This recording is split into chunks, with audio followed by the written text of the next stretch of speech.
Irmãos, para o nosso momento de edificação pela palavra e a pregação da palavra, vamos abrir nossas Bíblias em Tito, capítulo 3, e hoje nós vamos ler do verso 8 ao verso 15. Assim diz o Senhor: Fiel é esta palavra, e quero que, no tocante a estas coisas, faças afirmação confiadamente, para que os que têm crido em Deus sejam solícitos na prática de boas obras. Estas coisas são excelentes e proveitosas aos homens. Evita discussões insensatas, genealogias, contendas e debates sobre a lei, porque não têm utilidade e são fúteis. Evita o homem faccioso, depois de admoestá-lo primeira e segunda vez, pois sabes que tal pessoa está pervertida e vive pecando, e por si mesma está condenada. Quando te enviar Ártemas ou Tíquico, apressa-te a vir até Nicópolis, ao meu encontro. Estou resolvido a passar o inverno ali. Encaminha com diligência Zenas, o intérprete da lei, e Apolo, a fim de que não lhes falte coisa alguma. Agora, quanto aos nossos, que aprendam também a distinguir-se nas boas obras a favor dos necessitados, para não se tornarem infrutíferos. Todos os que se acham comigo te saúdam. Saúda quantos nos amam na fé. A graça seja com todos vós. Até aqui a palavra de Deus, vamos orar? Pai Santo, nós te agradecemos por mais esta oportunidade de nos reunir em família da fé para ouvir o Senhor, que é o nosso Pai, nos ensinar. Ajuda-nos neste momento, Senhor, com o teu Santo Espírito, para que estas palavras que nós acabamos de ler tornem-se alimento espiritual para nós. E que assim, pelo mesmo poder do teu Santo Espírito, nós frutifiquemos para o louvor da tua glória e para o aperfeiçoamento da nossa fé. Em nome de Jesus, nós oramos. Amém. Meus irmãos, as cartas registradas no Novo Testamento eram encaminhadas para algumas igrejas em regiões distintas. E, em geral, estas cartas eram lidas na hora do culto, no momento bem propício, quase como que um sermão. Essas cartas deveriam ser escritas porque, vindas dos apóstolos, precisavam ser tomadas como revelação de Deus. E aí eu sempre fico me pego pensando como era a reação dessas pessoas. Porque algumas cartas são tranquilas. O texto é mais tranquilo, é mais fácil, é mais gostoso de ler. Mas outras cartas são extremamente duras. Eu fico imaginando como foi na igreja de Corinto, pessoal lendo a carta e falando assim, olha, o Paulo falando, eu sei que algumas coisas estão acontecendo por causa do pessoal da casa de Cloe. Eu já imagino todo mundo olhando para eles assim, foi você. Você contou coisa nossa. Mas ainda assim, o texto das cartas era para edificação. E eu começo a mensagem de hoje perguntando, o que é que você vai fazer com essa carta aqui de Tito? Nós vamos encerrar a série hoje. Passou rápido, porque nós saímos de uma série longa do Evangelho de Marcos. Essa aqui foram apenas 7 domingos. Mas o que você vai fazer com essa carta? Tem coisa aqui muito séria. Nós somos confrontados em coisa muito séria do nosso coração, do nosso proceder. O que você vai fazer com isso? Que tipo de mudança você já está desfrutando a partir dos ensinos que nós recebemos aqui? No capítulo 1, nós aprendemos que precisamos buscar uma igreja ordeira e piedosa. Aliás, esse é um dos principais objetivos de Paulo a escrever esta carta para Tito. Uma igreja ordeira e piedosa. E aí nós sabemos que esta igreja precisa anunciar a palavra. Depois nós aprendemos que esta igreja ordeira e piedosa precisa ter servidores irrepreensíveis. Nós também vimos que esta igreja protege a sua saúde. produz crentes saudáveis, desfruta de uma graça educadora e vive a nova vida na prática. E hoje também descobriremos que nós, como igreja ordeira e piedosa, precisamos realizar obras regeneradas. São muitos assuntos com lições variadas. E eu pergunto de novo, o que você vai fazer com essa carta? Aprendemos todos esses itens e sabemos que é fiel a palavra que foi pregada. Mas o que fazer com ela? Que respostas você já tem tido? E que modificações você já tem apresentado por todos esses ensinos que o Senhor tem te dado nos últimos domingos? Nossa igreja precisa avançar. E, sinceramente, não estou falando de número. E quem me conhece mais de perto sabe como eu lido com números, não na matemática, mas números da igreja. Eu não quero que a gente tenha problemas com espaço aqui, conquanto nós tenhamos crentes fiéis. Nós não precisamos de 5.000, 8.000 pessoas como membros. Seria muito bom ter 8.000 pessoas fiéis à palavra. Aí seria o céu. Eu não almejo isso? Almejo. Mas e para a nossa igreja? Nossa igreja precisa avançar. Nossa igreja precisa ser mais piedosa. Nossa igreja precisa ser mais ordeira. Nossa igreja precisa praticar a palavra com maior fidelidade. Já viemos nos estágios necessários. Organização, reforma, e agora nós precisamos avançar.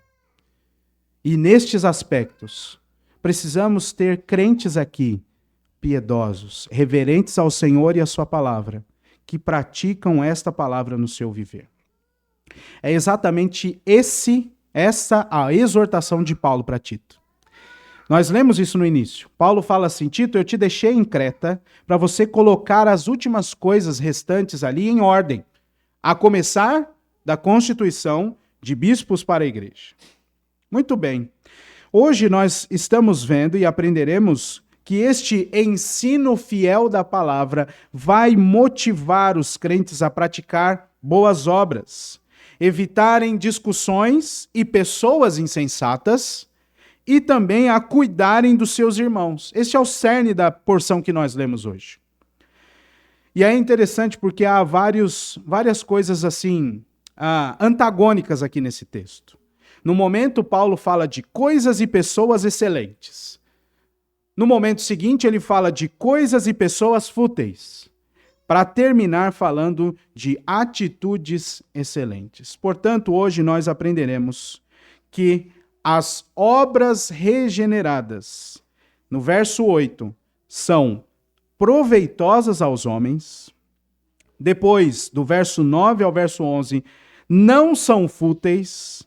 E depois, do verso 12 ao verso 15, são frutíferas. Obras regeneradas são proveitosas aos homens, não são fúteis e são frutíferas. Por que é que esse texto vem a nós e precisa nos incomodar? Pelo fato, meus irmãos, de que o propósito primeiro da humanidade foi distorcido pelo pecado. A humanidade, então, perdeu foco, identidade e investe tempo em coisas fúteis. E eu não vou ficar atacando rede social hoje, eu prometi para mim mesmo. Mas mesmo sem ter rede social, você e eu investimos tempo em coisas fúteis ao longo da nossa semana. Com toda a distração, é quase certo que nós não vamos enxergar as oportunidades para exercer o propósito primeiro da nossa vida. Relacionar-se com Deus em forma de submissão, relacionarmos-nos com os nossos próximos em relação de igualdade e nos relacionar com a criação em motivos de dominar a terra. Sendo assim, a vida autocentrada do ser humano, caído em pecado, é caracterizada pelo cuidado pessoal. Em várias formas. na estética, na saúde. Sempre é assim. Sempre vai desaguar no mesmo rio. Eu. Mas há uma necessidade e o Evangelho tem o remédio para essa necessidade. O problema é que até mesmo quando nós vamos ajudar as outras pessoas, nós pensamos em nós. Como isso vai trazer lucro para nós? Ou quais problemas nós vamos poder evitar com isso? É assim. Quando a gente vai ajudar alguém, a gente está pensando em nós. Por que que o marido sai de madrugada às vezes para comprar um remédio? O coração pecaminoso sem Cristo é motivado pelo fato de que ele quer dormir tranquilo. Então, para não ter problema, ele vai lá e compra um remédio. Que homem maravilhoso. Que se põe na frente do perigo pelo filho. É nada, ele só quer dormir. Este é um dos exemplos, e tantos outros eu poderia dar aqui, de como até mesmo para ajudar os outros nós pensamos mais em nós. Só que a vida no Evangelho é uma vida regenerada. É uma vida transformada. E motivações transformadas vão produzir ações edificantes e não mais fúteis. Esse texto termina a carta nos mostrando que nós precisamos dar mais um passo, ainda que seja um de cada vez. Quem já teve a experiência de iniciar um exercício físico e parar, sabe do que eu estou falando. É muito gostoso, uma semana dá tudo certo. Ou quem já se lançou a fazer uma dieta, dá certo. Você olha no espelho, você está mais fino. A calça que não servia, passou a servir. E aí, para comemorar, você come muito. Tem que comemorar. Tem que ter um momento de celebração. E aí, nós ficamos instáveis e não conseguimos ir adiante nunca. Só que isso também se aplica à fé. Nós precisamos ter constância. Aquele que é transformado pela graça regeneradora de Deus, que educa, como nós já aprendemos, tem como propósito final amar a Deus sobre todas as coisas e ao próximo como a si mesmo. Então, uma vez regenerado, o crente é guiado a colocar em prática todo o ensino da palavra, a qual tem poder de gerar um coração transformado, que é capaz de perceber nas ações o cuidado com o próximo e para o próximo. É somente quando nós vamos sendo mortificados, usando a palavra, o termo bíblico, é que nós conseguiremos olhar para os outros. Mas nós só somos mortificados pela graça de Cristo. E glórias a Deus por isso. Essa transformação é real e possível pelo poder de Deus. Aí então o nosso eu vai deixando o centro. Cristo se torna o centro e nós passamos a ser imitadores de Cristo. Não é à toa que Paulo, escrevendo aos Filipenses, vai dizer: tende em vós o mesmo sentimento que houve também em Cristo Jesus. Porque ele não tomou por usurpação o ser igual a Deus, antes a si mesmo se humilhou. Foi obediente até a morte e morte de cruz. Ele assumiu a nossa forma para que nós tivéssemos glória na glória dele. Então, o cristão precisa ter as obras regeneradas. E estas obras são regeneradas e proveitosas aos homens. Mas você precisa estar engajado nisso. E essa é a primeira lição de Paulo aqui, no versículo de número 8.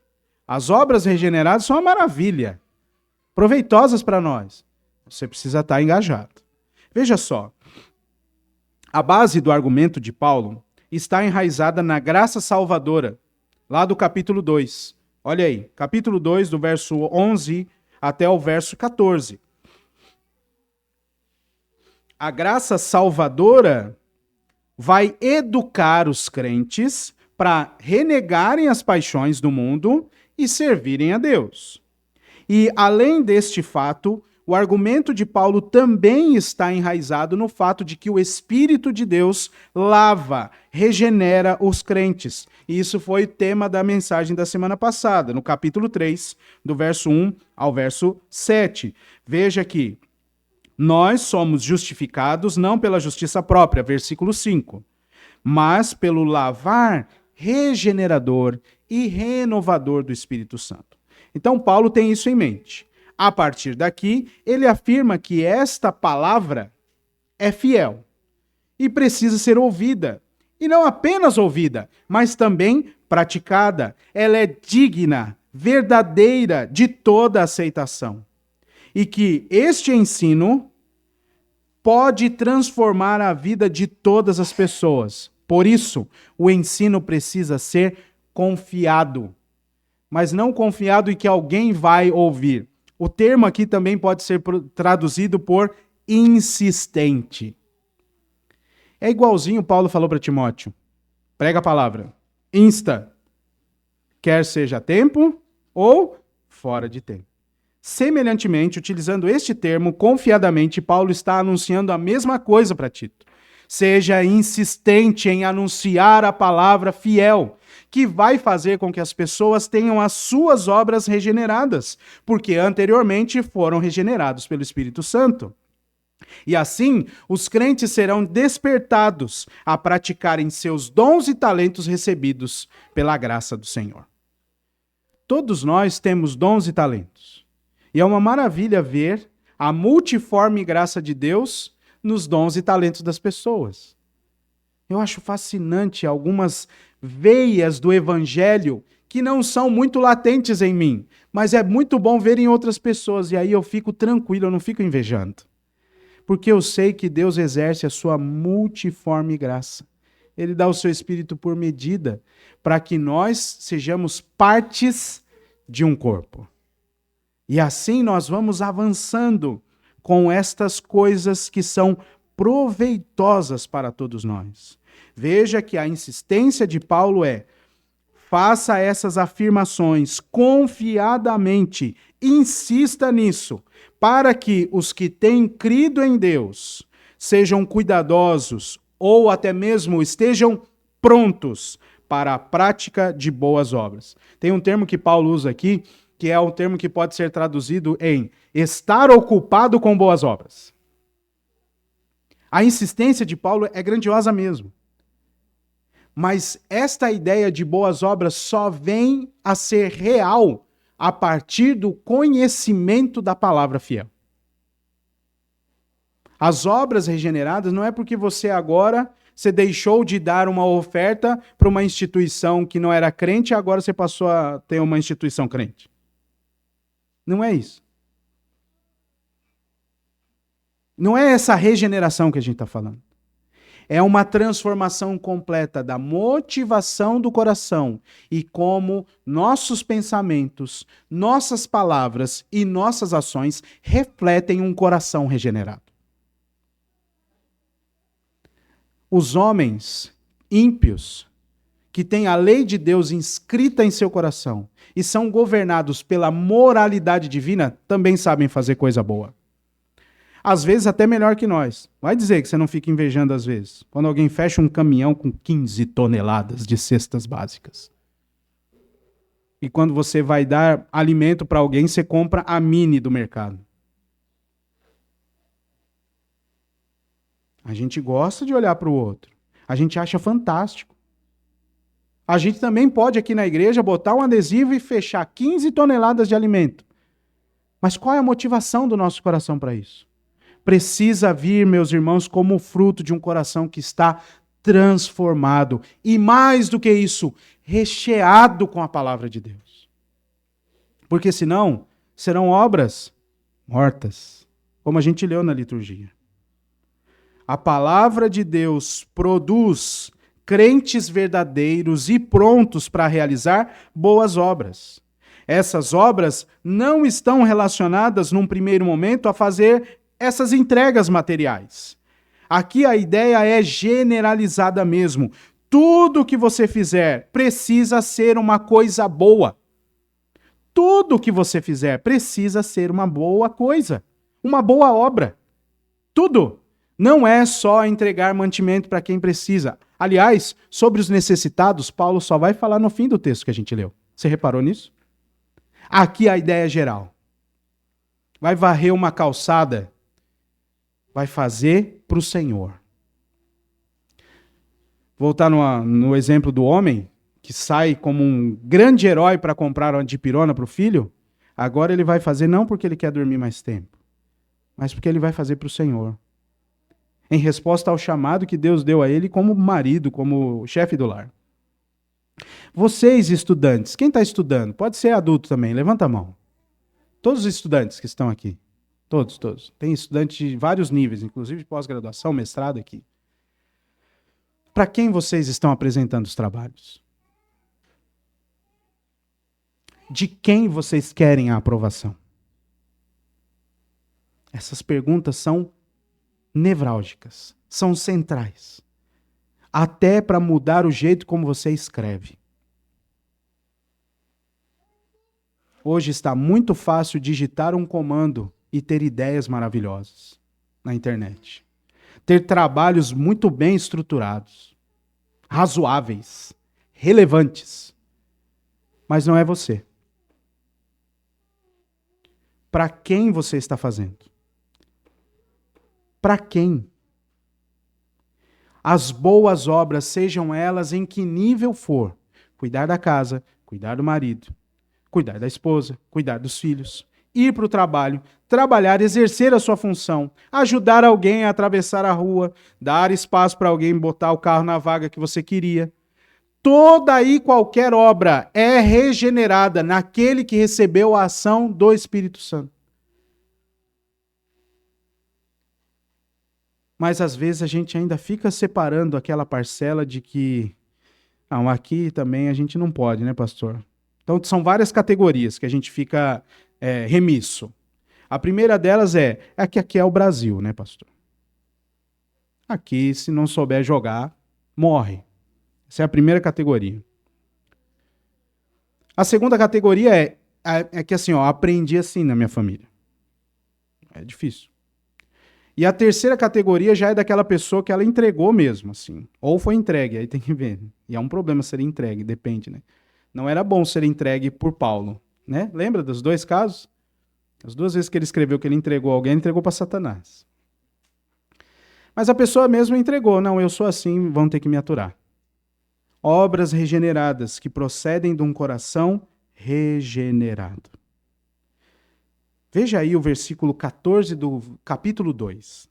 Cristo Jesus se deu por seu povo, a fim de remir de toda a iniquidade e purificar para si mesmo um povo exclusivamente seu, zeloso de boas obras. Efésios 2:10. Abra lá. Pois somos feitura dele, criados em Cristo Jesus para boas obras, as quais Deus de antemão preparou para que andássemos nelas. Nenhum desses dois textos está falando sobre necessitados. Está falando sobre tudo o que você fizer. Tudo o que o crente fizer precisa ser uma boa obra, pelo fato de que ele foi regenerado. Então, meus irmãos, as obras regeneradas são proveitosas aos homens, mas você precisa estar engajado nisso.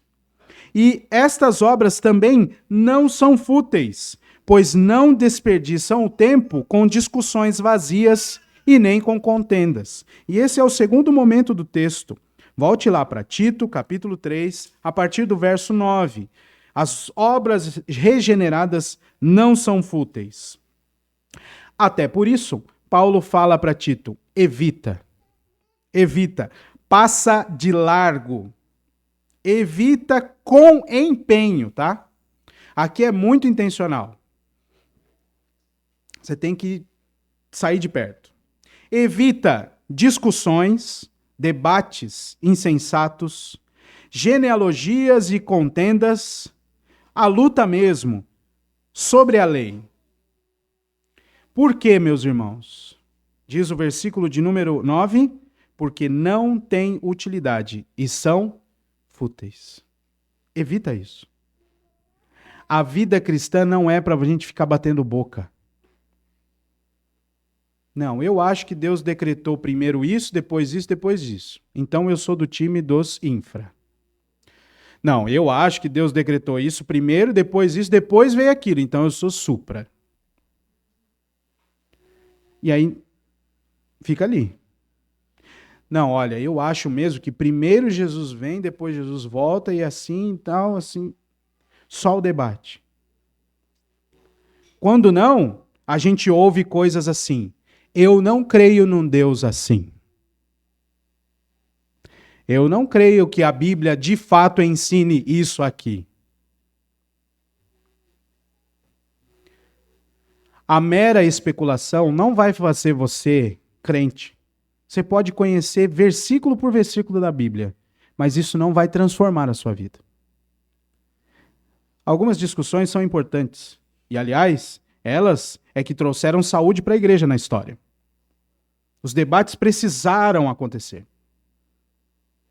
Para que a glória de Cristo, por exemplo, fosse exaltada nos catecismos e credos que nós temos aí.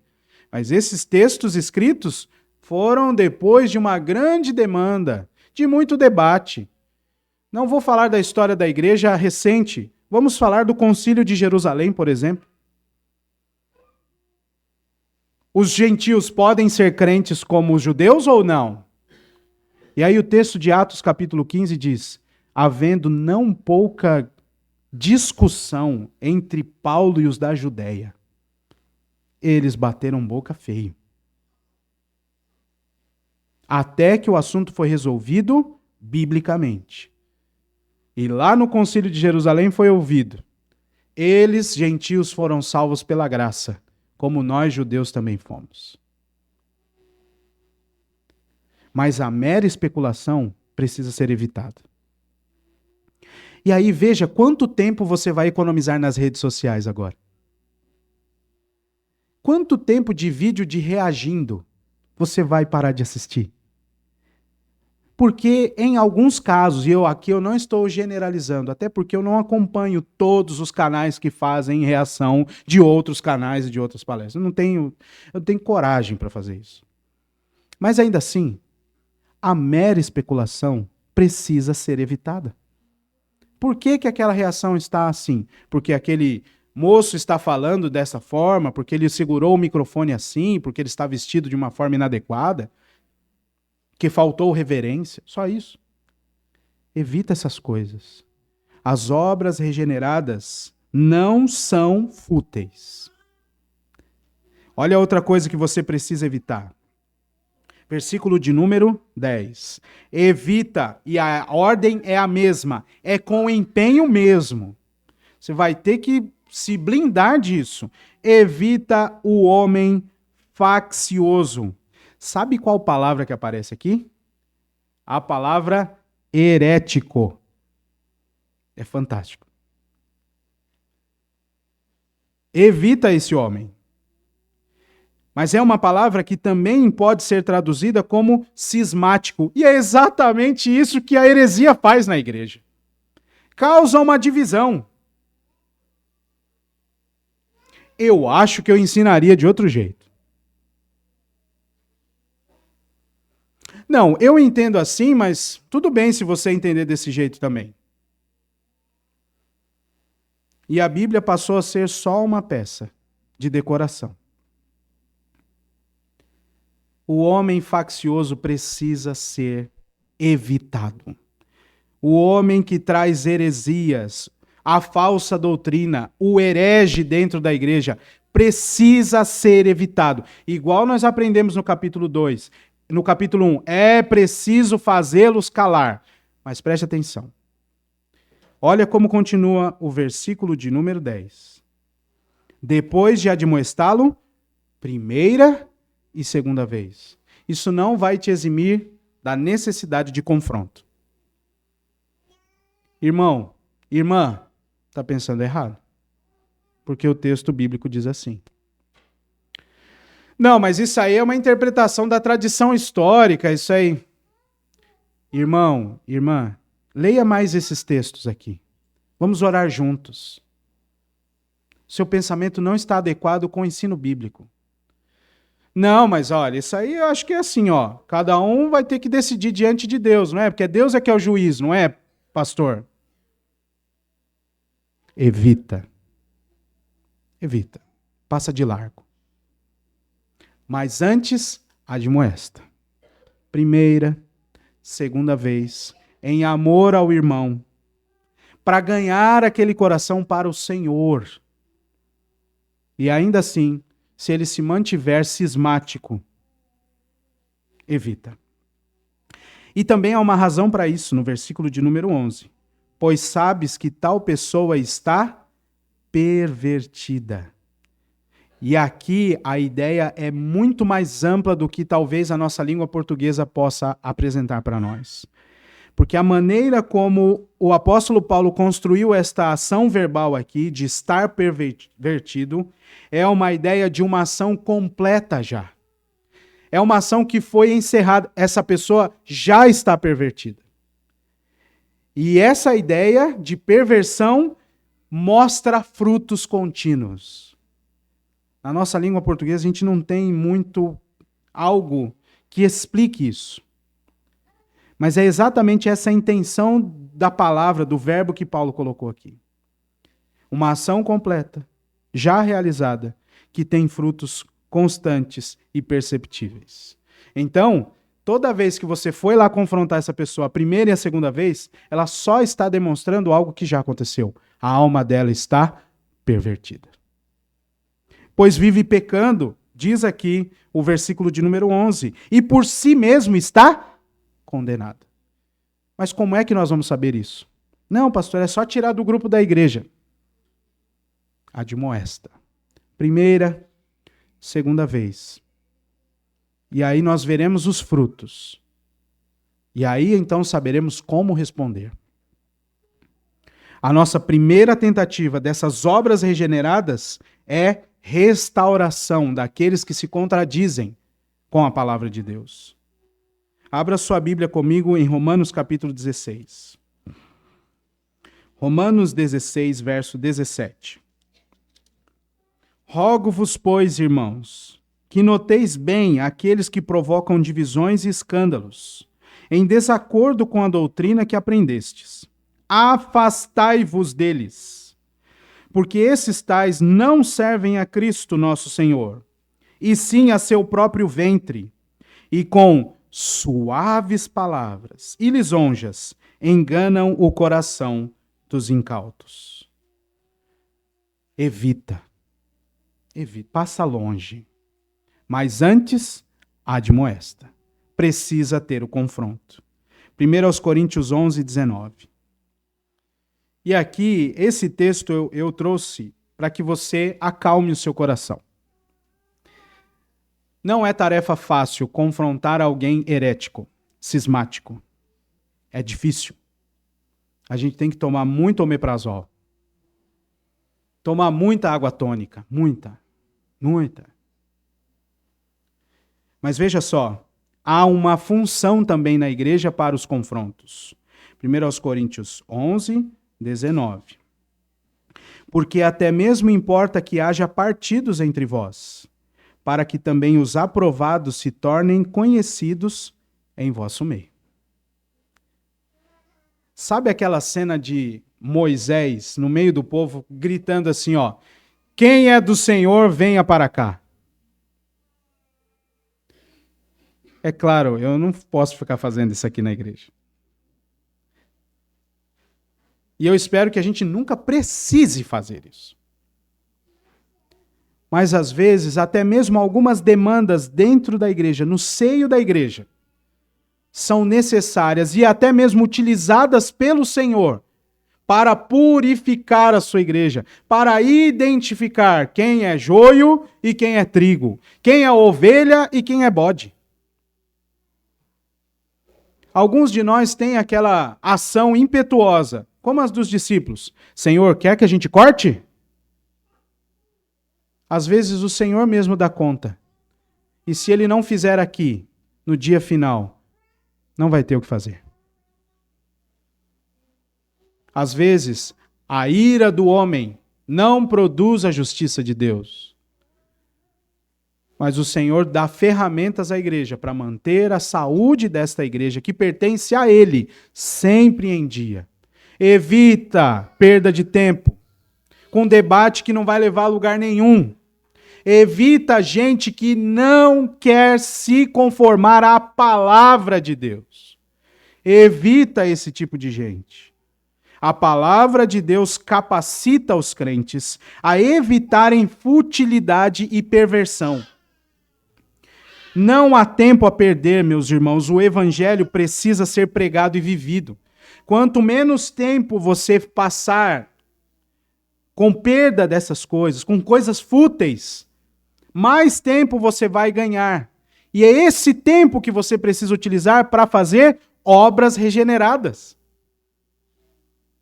Para de perder tempo analisando esse outro. Até que tem coisa que assusta mesmo, eu sei. Tem coisa que me manda que eu fico assim, gente. Como diria um amigo meu do trabalho uma vez, eu fico impressionante. Tem coisa que não cabe mesmo. Tem coisa engraçada. Mas ainda assim, menos tempo dedicado a estas coisas, mais tempo dedicado ao Senhor. Obras regeneradas não são fúteis. Lembra que a gente leu na liturgia? No Senhor o nosso trabalho não é vão. Não é vão. Estas obras regeneradas são proveitosas, mas você precisa estar engajado. Elas não são fúteis, então não desperdice o seu tempo. E estas obras também são frutíferas. É o último momento de Tito, capítulo 3, a partir do verso 12. E olha só que interessante, como aqui o cuidado pelo outro é ressaltado pelo apóstolo Paulo. Note que, encaminhando o seu texto da carta para o final, Paulo começa a dizer a Tito que gostaria de encontrá-lo. Mas lembra da ordem do início da carta? Tito, eu te deixei em Creta para você organizar a igreja. Eu quero muito te ver, mas não sai daí. E aí então Paulo dá essa provisão para Tito. Quando eu te enviar alguém, ou Ártemas ou Tíquico, vem ter comigo. Enquanto ninguém chegar aí, fica aí. A igreja precisa de você. Fica aí. Tem gente que precisa ser calada, tem gente que precisa ser orientada, fica aí. Mas quando eu mandar alguém para você, vem. Vem ter comigo. Eu quero passar o inverno em Nicópolis. Versículo 12. E aí começa a questão do cuidado. Veja só o versículo 13. Encaminha com diligência Zenas, o intérprete da lei, e Apolo, para que não lhes falte coisa alguma. A ideia de encaminhar, meus irmãos, a ideia de encaminhar é dar todo o suprimento necessário. Como o apóstolo João escreve a Gaio, lá na terceira carta, um homem que recebia pessoas num trajeto de missão, dava suporte para eles numa estada ali e também dava todo o suprimento para a continuação do seu trabalho. Nós precisamos cuidar dos nossos irmãos.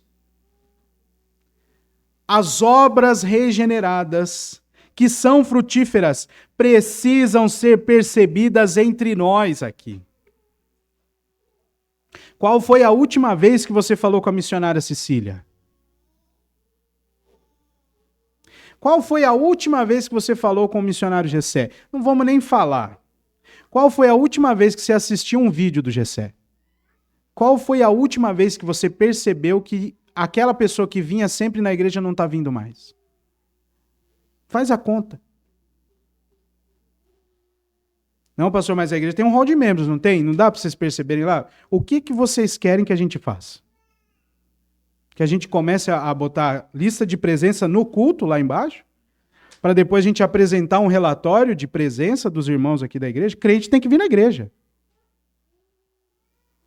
Crente tem que vir na igreja. Crente reformado não abre mão do dia do Senhor. Só se estiver doente ou trabalhando. Vocês sabem disso aqui. Tem gente que está viajando, sai lá do alto. Vai passear aqui, mas na hora do culto eles estão aqui. A nossa igreja de Balneário sabe disso. Nós precisamos ser mais frutíferos, irmãos. Você entrou aqui na igreja, bateu o olho no rosto do irmão e falou assim, não tá legal. Vai falar com ele. Vai falar com ela. Não precisa perguntar, porque de primeiro ninguém vai falar mesmo. Alguns estão tão angustiados que num toque já começam a chorar. Mas a grande maioria não vai ficar abrindo. Então, como é que a gente aborda, pastor? Viu que está em dificuldade, olha para ela e fala assim, estou orando por você. Acabou. Lembra quando eu falo de ajuda com as crianças? Não precisa pegar a criança no colo. Só chega perto, ela vai travar. Já vai ajudar o pai. Com o irmão a mesma coisa. Não precisa pedir para tomar um café e falar assim, olha, pode contar comigo, confia em mim, conta o que está acontecendo. Não precisa. Viu que há dificuldade, encosta no irmão. Vou orar por você. Às vezes nem fala. Dá um bom dia com um sorriso e um abraço. Está resolvido. Nossas obras precisam ser frutíferas. E nós, a igreja de Cristo sofreu muito com obras fúteis. E continua sofrendo. E o pior efeito disso é que, muitas vezes, os próprios crentes ou não são dignos de confiança, ou não confiam nos outros crentes. E isso é um produto real. É triste, mas é um produto real. Nós estamos vivendo este tempo que não dá mais para confiar em alguns crentes. Ou outros crentes não se dão a confiança. Mas as obras regeneradas, de um coração regenerado, serão frutíferas sempre. E é para lá que a nossa igreja tem que ir. É para esse lugar.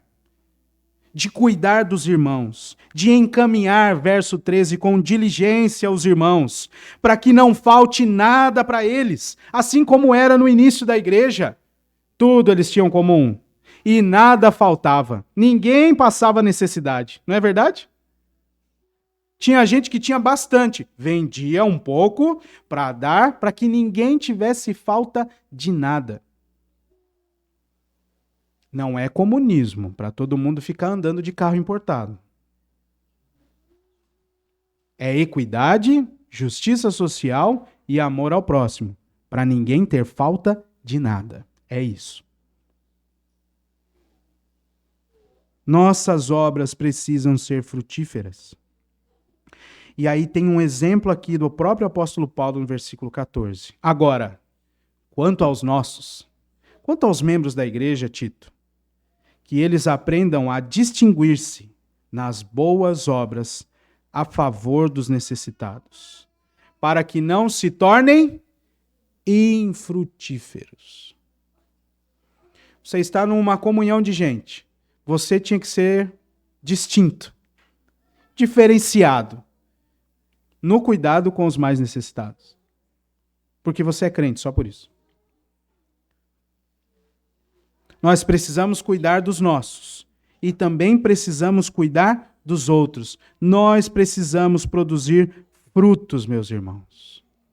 E aqui vale relembrar um pensamento de um irmão nosso do passado.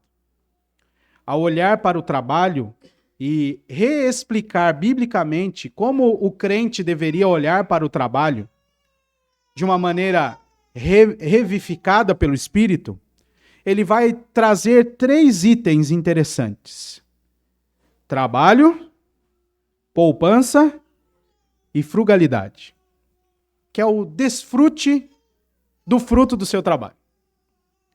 Agora, tem uma coisa muito interessante, e aqui nós já estamos numa população que sabe o que é fazer poupança, ainda que seja só um pouquinho. Mas o crente poupa para quê, irmão? É para ter um futuro, é para garantir o futuro das crianças, é para ter uma aposentadoria melhor do que a que o Estado pode dar. É tudo isso. É verdade, eu não nego nada disso. Mas o crente, como um item da sua poupança, precisaria reservar um valor para dar ao necessitado. Quem, pastor? Quem está precisando? Eu não sei. Ah, mas a igreja tem que saber. Não! Você precisa estar sensível às necessidades dos outros. Pela graça e pela misericórdia do Senhor, eu e a minha família somos exemplo disso. De como Deus inexplicavelmente e constantemente nos assiste nos momentos em que a gente não sabe de onde vai vir.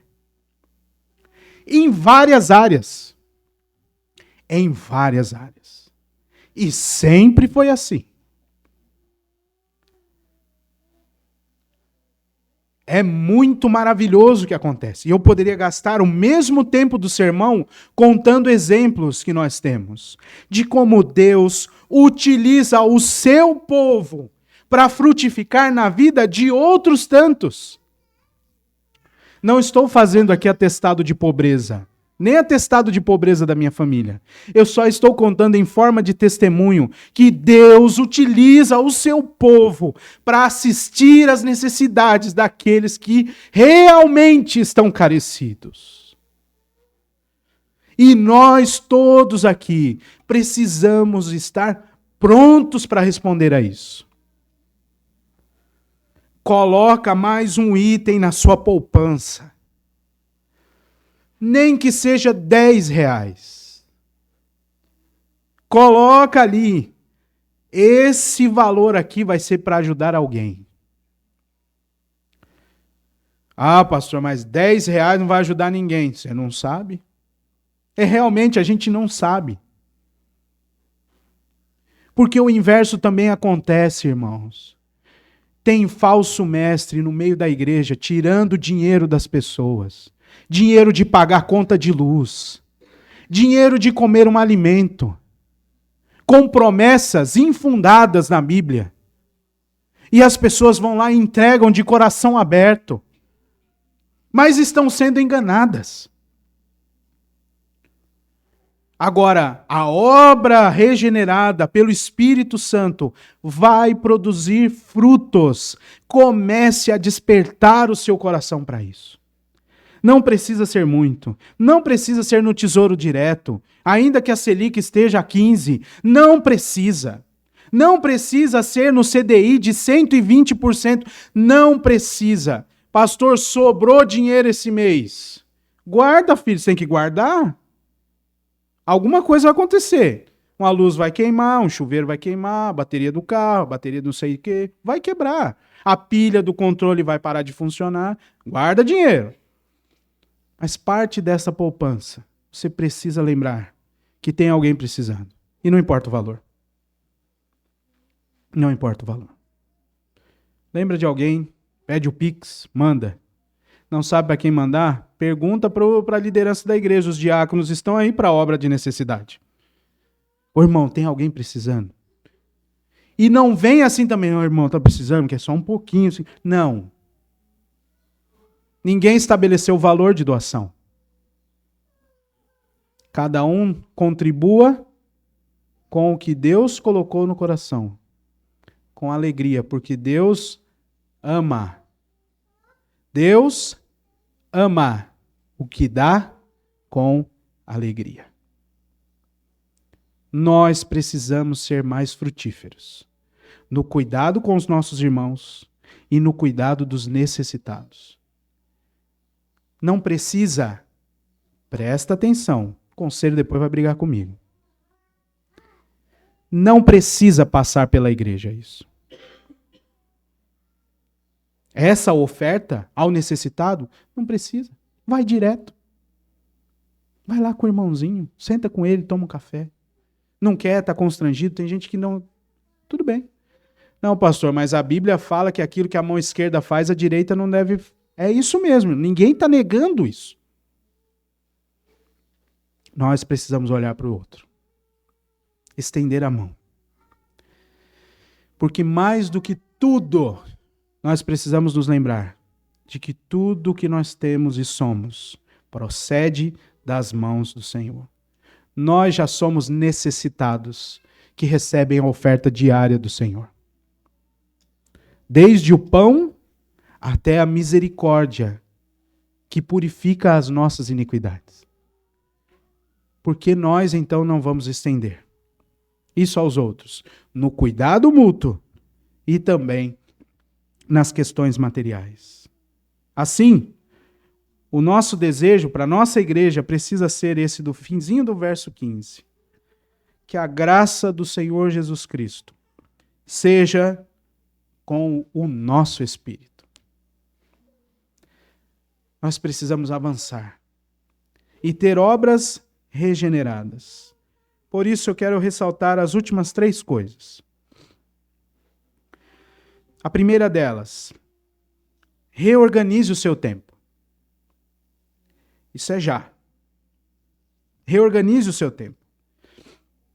Dê prioridade ao estudo da palavra e seja intencional na prática daquilo que você tem estudado. Fala de Cristo e viva Cristo, a tal ponto de que as suas ações informais abram espaço para o ensino formal das Escrituras. O que eu quero dizer com isso? Que você seja distinto onde você estiver, sem ficar com a Bíblia andando atrás das pessoas. Já ouviu falar de Jesus? Já ouviu falar de Jesus? Não é isso.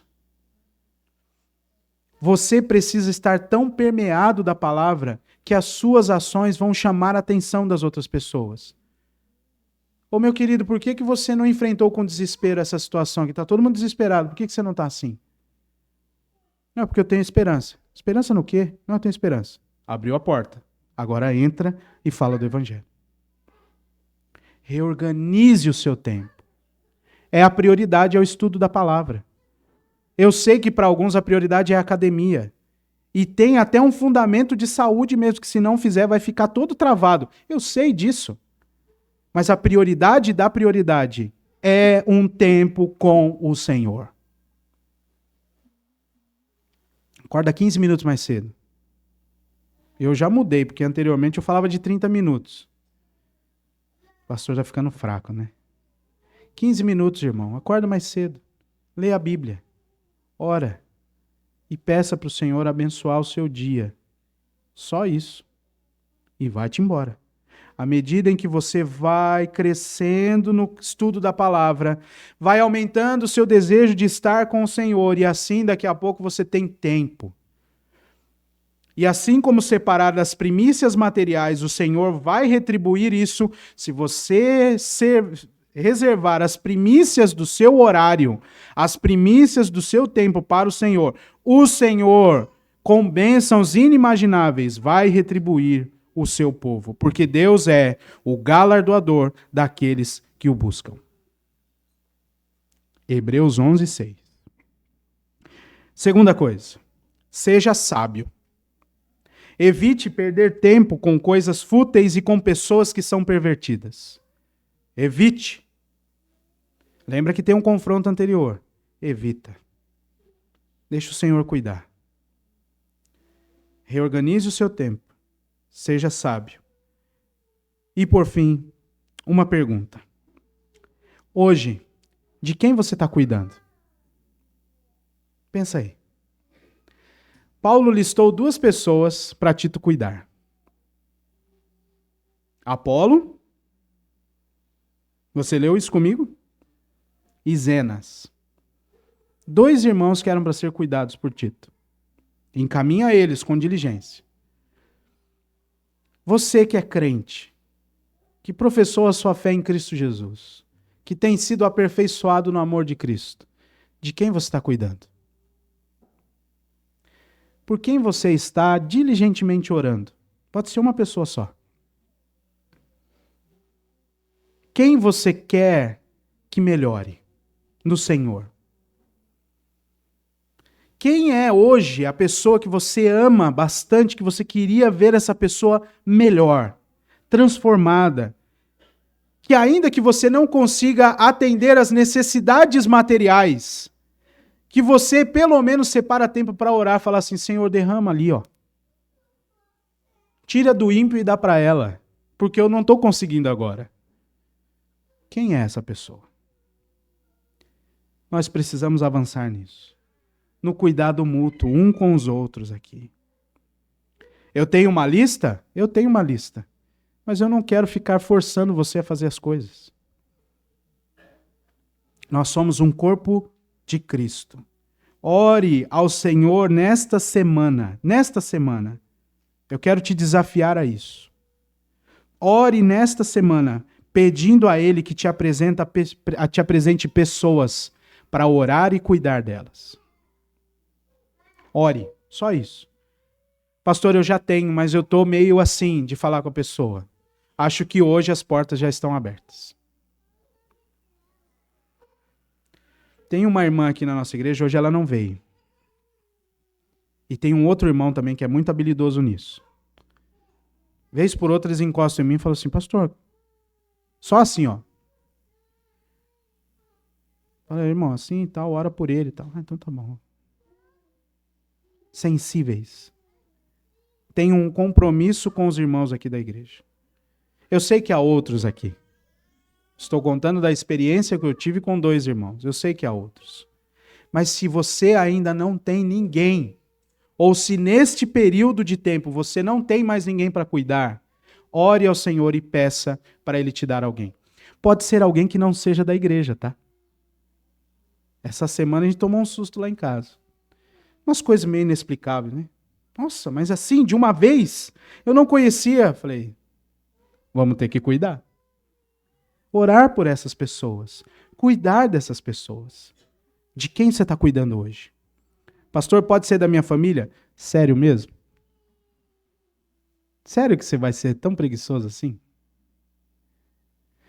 Brincadeiras à parte, talvez seja da sua família. Talvez seja do núcleo familiar mesmo, dentro de casa. Pastor, isso aqui, ó, nós estamos precisando disso aqui, nós estamos precisando lutar junto aqui. Deus te abençoe. Pede para Deus ir confirmando as obras da sua mão. Mas se o trabalho for bom, ore pedindo mais.